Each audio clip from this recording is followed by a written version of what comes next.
Bodleian and at Trinity College. It's been 5 weeks. It went by in the blink of an eye. I've had such a good time getting to meet colleagues here, and my favorite thing is to look at photographs and materials and talk about them. So getting to do that for 5 weeks in this setting has been really great. So I want to thank you.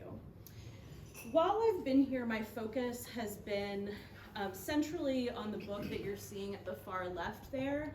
This is Julia Herschel's Handbook for Greek and Roman Lace Making, which was made for private distribution, published in 1869, and then an edited version of it was published a year later in 1870.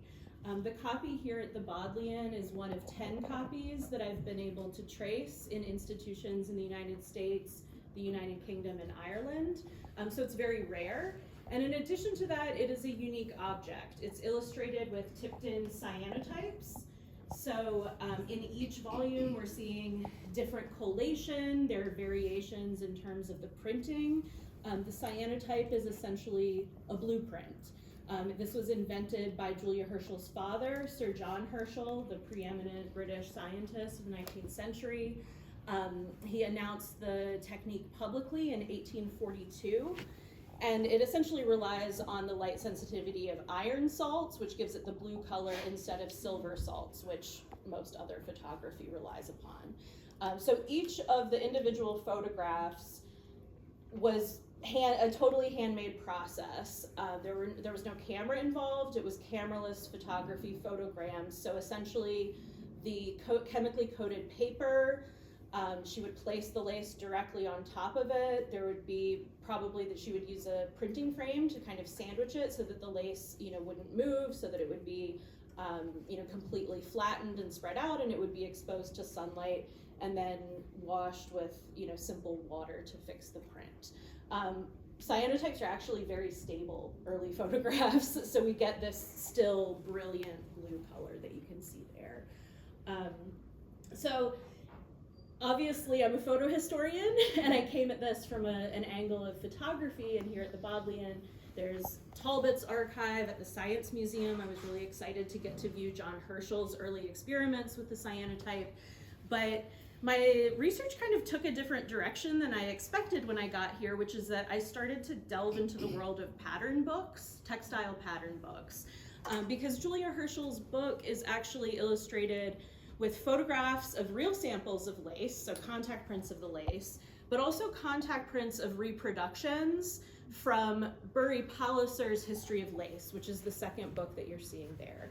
And that was the most important history on the subject in the 19th century. It comes out in 1865, and Julia Herschel actually uses some of the woodcut engravings from Bury Palliser's book to make cyanotype reproductions that she includes in her book, and she's mentions Bury Palliser by name. And so one of the things that I found interesting was Julia Herschel, her book is very much promoting handmade lace, historical laces. And I'm really fascinated by the rhetoric around the handmade in terms of photography and in lace in this time period, and how those two things are really enmeshed. And within that is the question of women's labor and the status that it has in culture. So at the time that Julia Herschel is making her book, by the 1840s, even when photography is first really coming out, the handmade lace industry has been devastated by machines, by industrialization. So it had been a primarily female labor force. With the machine age, it becomes a male labor force.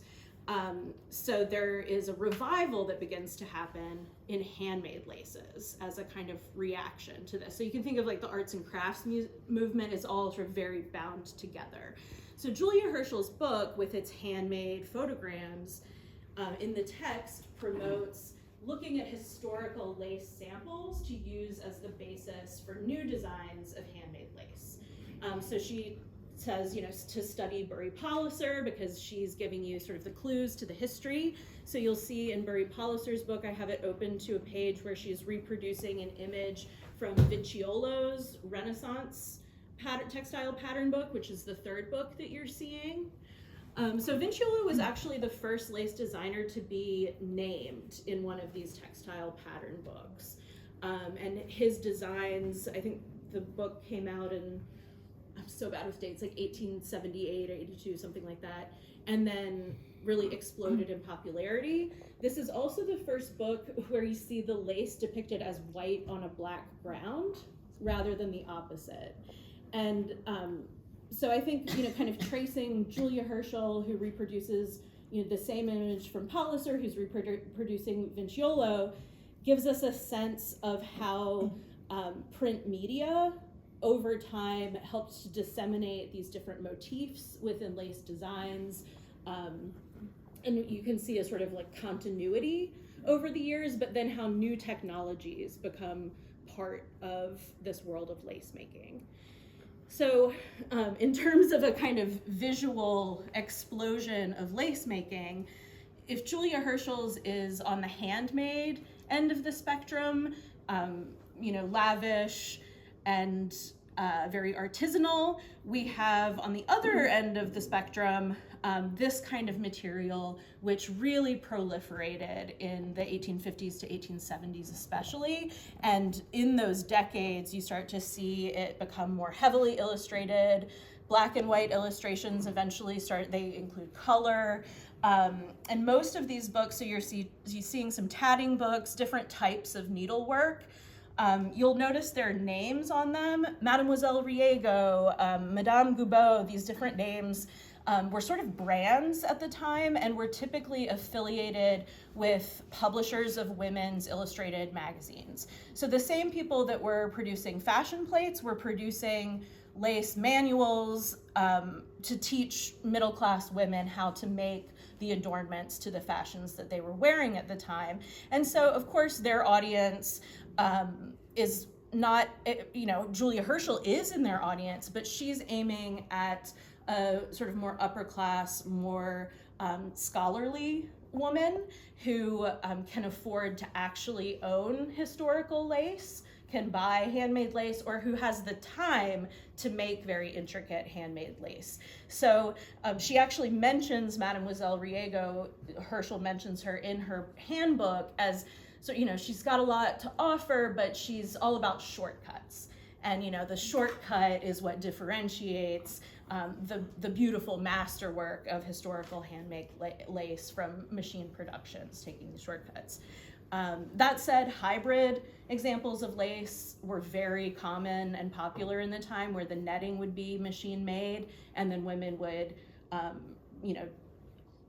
use their own needle and sew on top of it. So you get these sort of like hybrid machine and handmade laces, which is kind of in some ways more like Julia Herschel's book, where it's printed and it's handmade, and you can see her handmade inscriptions. And in fact, the one that you can see right there indicates that after this point, these are all photographs from the real lace. So this idea of photography offering the real, I've been thinking a lot about what does photography contribute to this genre, right? Like what can it do and what can't it do?